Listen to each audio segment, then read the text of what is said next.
السلام علیکم ورحمۃ اللہ وبرکاتہ۔ ناظرین، ترکی کو بھوکمپ نے قبرستان بنا دیا، جہاں پتھروں، چیخو پکار کے علاوہ ابھی کچھ نہیں دکھ رہا۔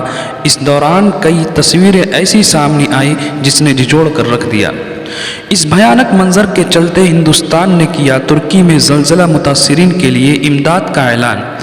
وزیر اعظم نریندر مودی نے پیر کے روز ترکی میں آنے والے زلزلہ کے متاثرین کی ہر ممکن مدد کا کیا اعلان۔ یہاں انڈیا انرجی ویک کی تقریب سے خطاب کرتے ہوئے مسٹر نریندر مودی نے کہا، اس وقت ہم سب کی نظریں ترکی میں آنے والے تباہ کن زلزلے پر ٹکی ہوئی ہیں، جس کی وجہ سے بہت سے لوگوں کی المناک موت ہوئی ہے اور بڑے پیمانے پر نقصان ہوا ہے۔ ملک کے 140 کروڑ کی ہمدردیاں ترکی میں زلزلہ کے متاثرین کے ساتھ ہیں۔ ہم زلزلہ کے متاثرین کی ہر ممکن مدد کرتے ہوئے تیار ہیں۔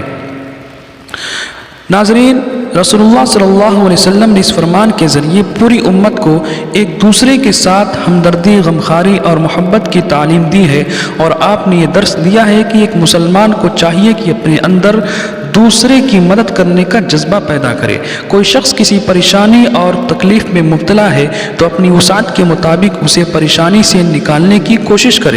رسول اللہ صلی اللہ علیہ وسلم کے اس فرمان پر عمل کرتے ہوئے افغانستان میں طالبان نے بھی ترکیہ اور شام کے زلزلے متاثرین کی مالی امداد کا اعلان کیا ہے۔ افغان وزارت خارجہ کی جانب سے جاری بیان میں کہا گیا ہے کہ امارت اسلامیہ شام اور ترکیہ میں حالیہ زلزلہ کے متاثرین کی خاندانوں اور عوام کے ساتھ ہمدردی کا اظہار کرتی ہے۔ اس مشکل وقت میں اپنے غمزدہ مسلمان بھائیوں کے غم میں شریک ہے۔ افغان وزارت خارجہ نے ترکیہ کے زلزلہ متاثرین کے لیے 1 کروڑ افغانی یعنی $1 لاکھ سے زائد اور شام کے متاثرین کے لیے 50 لاکھ افغانی یعنی 55,000 امریکی ڈالرز کی امداد کا اعلان کیا ہے۔